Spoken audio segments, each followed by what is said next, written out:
Your business's cash flow describes the amount of money coming into and leaving your business over a certain amount of time. In addition to helping you meet your current financial obligations, understanding and managing your cash flow helps you plan for the future, seize opportunities for growth, and make sound business decisions.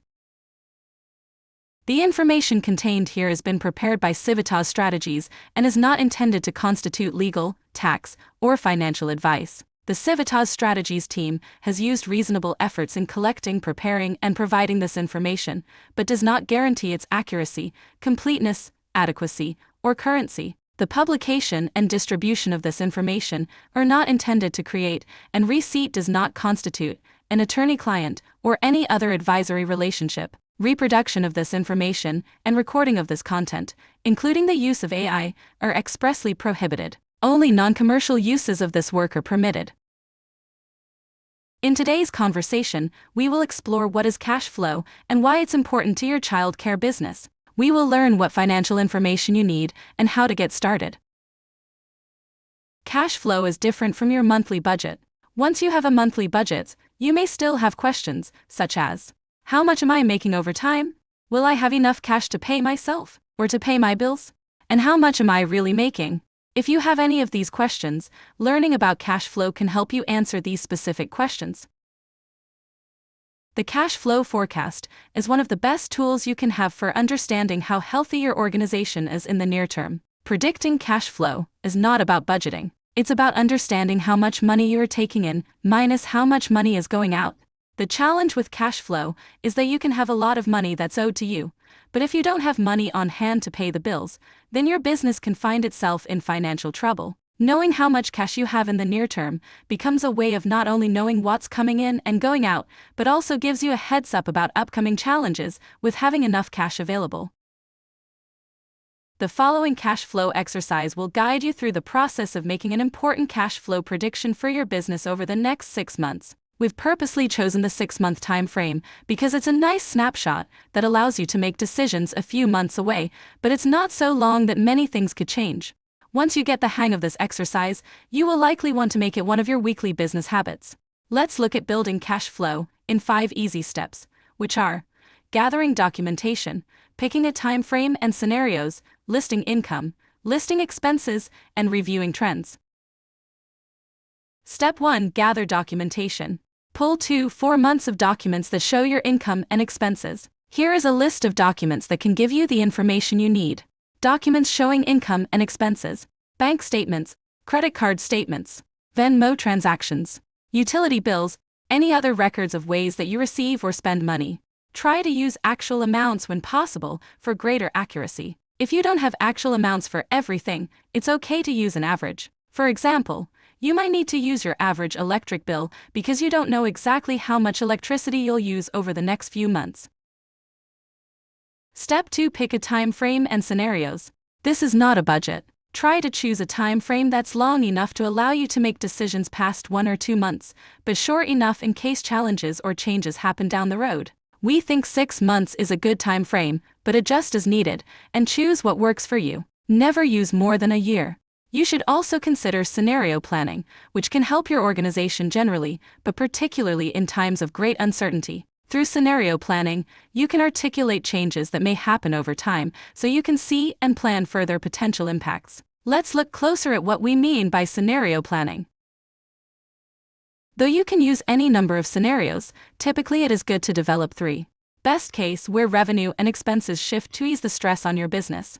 Base case, usually the status quo, if the future plays out as you currently expect it to happen. Worst case, where revenue and expenses will trend in ways that could happen and would result in a more difficult position for your business.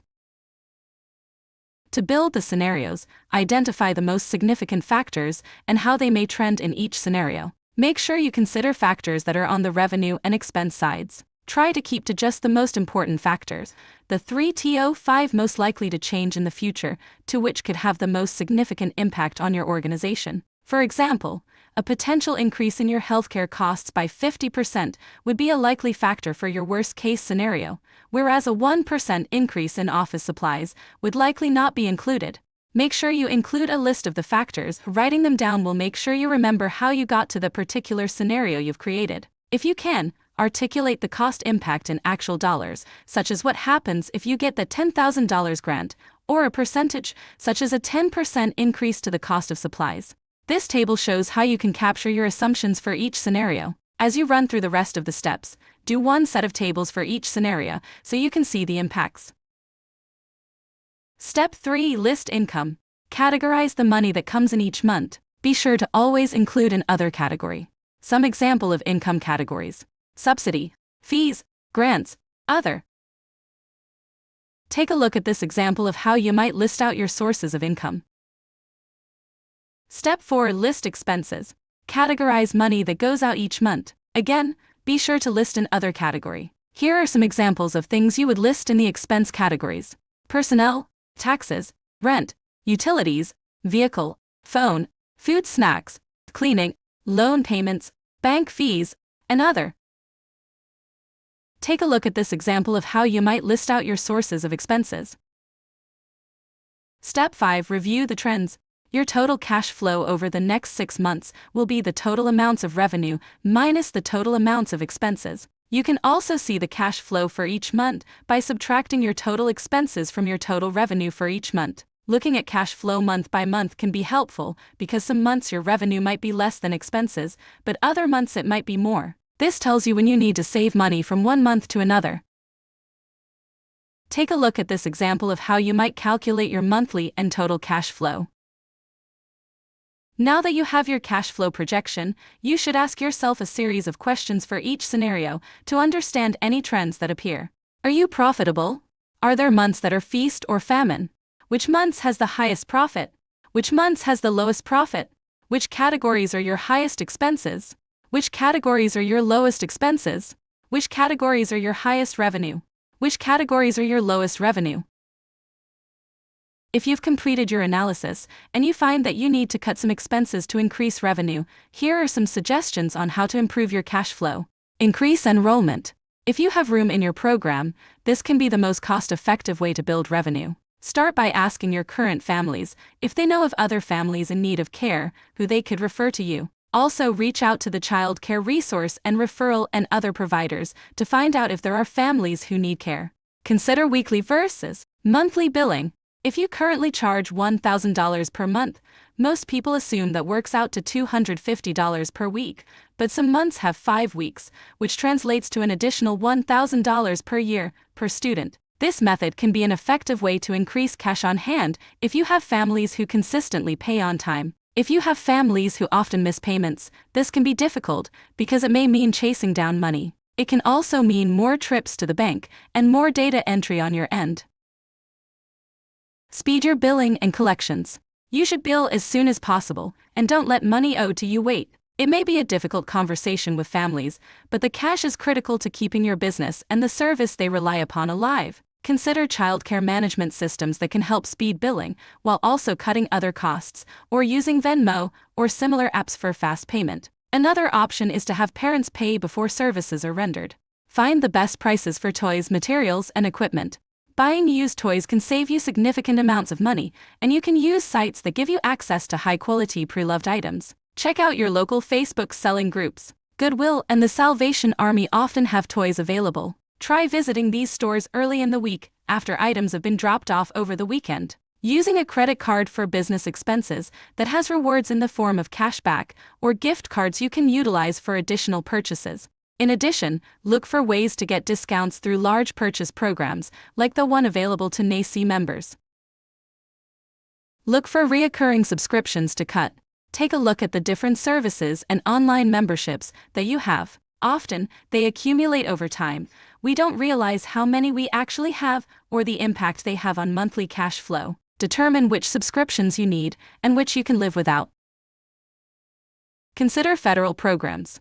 Federal programs can be claimed retroactively for activities from March 13, 2020 to September 30, 2021. Families First Coronavirus Response Act leave, FFCRA, can provide you with payment for staff members who are at home caring for themselves, or family members with COVID, or for children who are not in care or school. The Employee Retention Tax Credit, ERTC, is for small businesses that had reductions in revenue or had to follow social distancing orders. Both programs can provide significant funds for childcare businesses for past activities.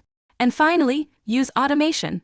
Look for ways to stretch your time and your staff's time through apps and other programs. A childcare management system, such as Alliance Core, ELV, can help with billing, attendance, and other functions. LegUp can manage your waitlist, reducing the time you may have a spot open in your program. Online systems like Gusto and FreshBooks can help you with payroll and bookkeeping. Even a free program like Google Docs can be used to collect attestations and other forms online.